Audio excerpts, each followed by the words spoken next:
everyone, and welcome back to another video here from Jubilee Road. Right, well, as you can see in front of you, we have the absolutely, well, one of the nicest models ever, the Roco S160 class. Now, I did a review on this a while ago. If you haven't seen that, go back and go down a few videos and you'll find it if you want to look at an in-depth review. This video is not that at all. As the title suggests, this is loaded test run, which we'll be doing a bit later on, and more. Right, well, the and more bit. Now, people have asked me, what's the size difference between this and a 00 gauge model? Because these do run in the UK, as you know, on preserved lines. I've actually seen one myself, and I really do like them. But obviously this engine is HO scale. Now, if you don't know what HO scale is, it runs on the same, exactly the same track size, this, as 00 gauge. But the model itself, the scale is smaller. So today we're going to do a little size comparison between two locos. So what I'm going to do, I'm going to get another 280 loco which lives here at Jubilee Road, and we're going to see the size difference. So now I'm going to get this engine in. I would drive it in on this track, but there's been a little bit of a crash underneath the tunnel at the bottom end. I was running a Swiss Crocodile electric loco. You might know what that is. It's gone under the tunnel, and the pantograph has popped up, and it's got stuck right in the middle of the tunnel. So yeah, that's a little bit of a pain, huh? So the engine we're going to use today is the WD, which is also a 282 tender loco. Now you'll be able to see, there we go, you can really see the size difference, can't you? I don't know how bad they look together. Let me just move that one back a little bit. What do you think, guys? If I just move the camera a little bit. See? You can tell the difference. I know the S160 is a smaller loco in real life, but I don't know. You make your own minds up, guys. What do you think? Do you think this looks silly against this WD? Or do you reckon it doesn't look too bad? Let me know in the comments. I don't know what you guys might think. You know, as I said, obviously, the WD is a bigger loco anyway than this. This is it's not a big loco in real life. It's quite short. But, you know, this is a big loco here in the UK, fairly good size. But this is 00 gauge, that's HO gauge, and you probably can tell there. So, guys, let me know in the comment sections below what you think. So now we've done the comparison with a different loco, we are now going to put a typical British Mark I coach behind this loco. Now, again, this engine pulls Mark I coaches in this country. I've seen it, and I've been in a Mark I coach with this pulling it. So it shouldn't look out of place, but then there's a scale difference.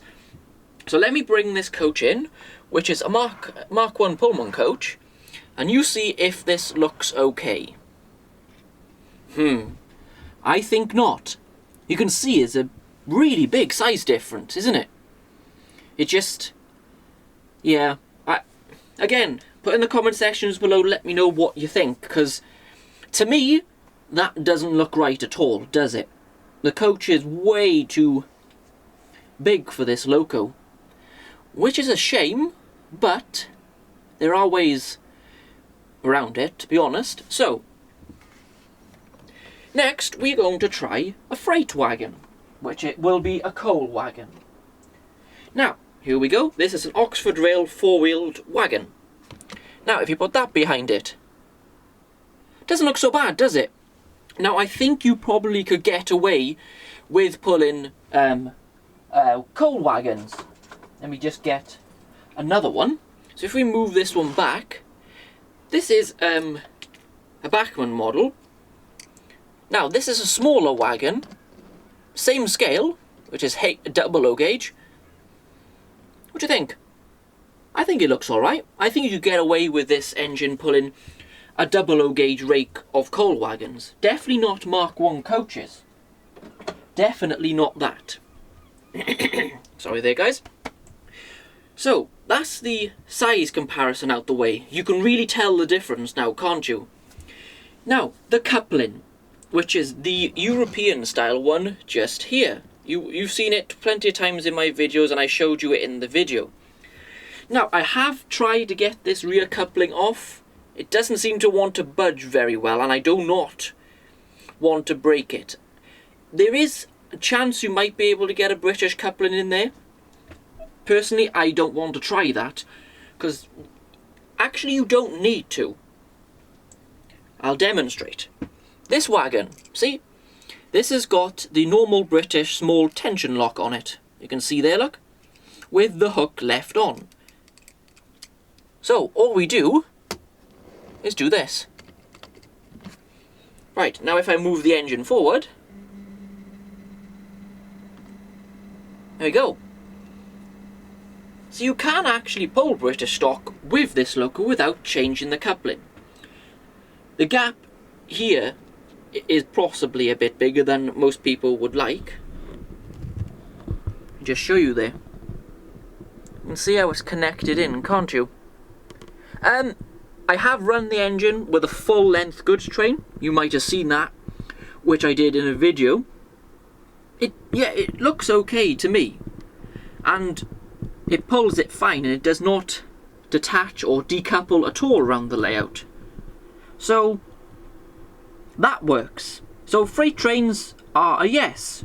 Well, British freight trains, but British passenger trains, it's just not right at all, is it?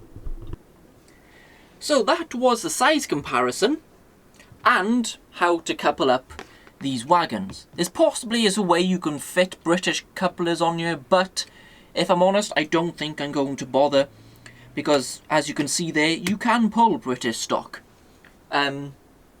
with this. Now before we go, let's get a HO gauge model and put it next to the S160. Now today, this is going to be done by this little diesel shunter. There we go. Now, they look a bit better together. Still, this does look a tad big to this, doesn't it? I don't know. It's probably just the angle the camera's at. But this also is a HO gauge model. And this is a HO gauge model as well, as you know. Massive price difference, mind, isn't there? This was like over £300. Yeah. And this was 27 quid. And if you haven't seen the review, it was a video before this. Massive price difference. But that's not why we are here. So we get rid of this. Now, the next part of this video is a comparison with a model that is here at the layout. So let's get to that. Right, now it's time to do the load test here on the S160. Now, as you know, I can't really pull British passenger coaches with it, and the freight wagons don't weigh enough to test this loco. So what we've got here, these are actually HO German coaches. I believe these possibly did run in Germany, so it might not look out of place as you might think. We have 9.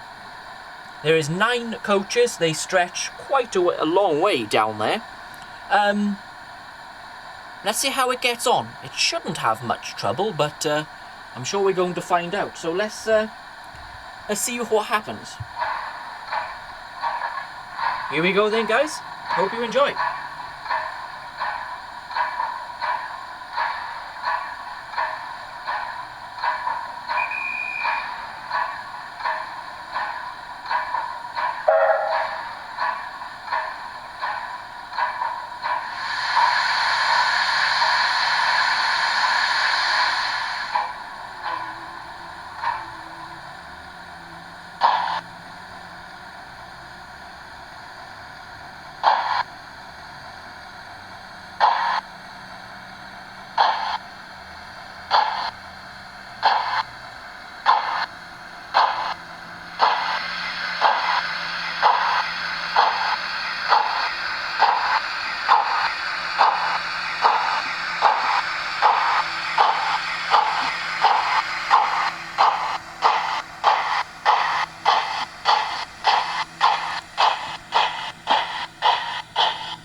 there we are then, guys. 9 coaches, absolutely no problem around this layout at all. As you know, if you've been following my videos, there are quite a few uphill sections on this layout, and it gets up them. No wheel slip, no slowing down, nothing. And as you can see, it can keep going at really good speed as well. So yeah, haulage capacity on this loco is really, really good. I reckon it could pull more than this. I reckon I could chuck another 4 on the back of this train and it would still pull it. But because this engine is a lot of money, do I want to risk damaging it? No, of course I don't. But a 9 coach load is more than enough than most people are ever going to put behind this loco. So guys, there we go. Now that was basically a follow-up video from the review that I did of this model. So that is it for today, guys. Just before I go, tomorrow, which is Friday and Saturday, I will be at the Severn Valley Spring Gala. I'll be there for both days, getting as much footage and photos as I can. So if you are there and you do see me, come and say hello. I know you don't know what I look like, but my voice, I'm sure you'll be able to recognize it. Surely, guys. I would imagine so anyway. That is it for today, guys. I just want to say a massive thank you very much for watching. Please leave a comment in the section to let me know what you think of the size difference and the haulage capacity.